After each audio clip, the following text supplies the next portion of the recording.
దయచేసి వేదిక మీద జగన్మోహన్ రెడ్డి గారికి స్వాగతం. జంగల్ వెంకట్రావు గారు అడ్వాన్స్ అధ్యక్షులు ఉంటారు. అలాగే రాష్ట్ర కార్యదర్శులు అందరూ కూడా వేదిక మీద రావాల్సిన కోరుతున్నాం. ఉమారాణి గారు పెద్దలు వైఎస్ రాజశేఖర రెడ్డి గారి వారసుడు వైఎస్ఆర్ కాంగ్రెస్ పార్టీ, అలాగే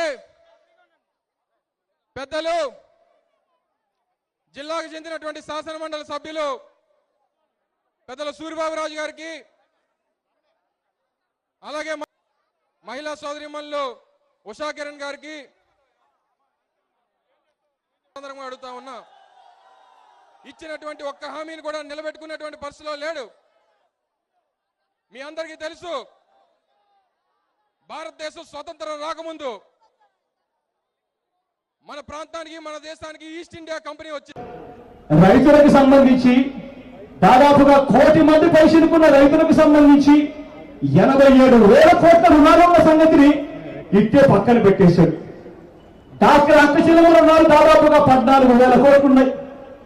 ఈ 14,000 కోట్ల రూపాయలు మాఫీ అవుతాయని డాక్టర్ అక్క చెల్లెములందరూ కోటి ఆశలతో ఎదురు చూశారు.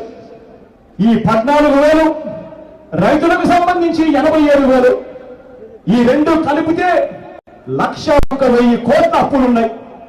ఈ డాక్టర్ అక్క చెల్లెమ్మలకు రైతులకు ఎన్నికల వేళ పూర్తిగా మాఫీ చేస్తాను అని చెప్పిన ఈ పెద్ద మనిషి ఇవాళ 1,01,000 కోట్ల రూపాయలు ఈ చంద్రబాబు నాయుడు గారి మాటలు నమ్మి కట్టినందుకు అపరాధ వడ్డీ 14,000 కోట్ల రూపాయలు, 1,00,000 కోట్ల మీద 14% కడతా ఉన్నారు రైతులు అక్క చెల్లెమ్మలు.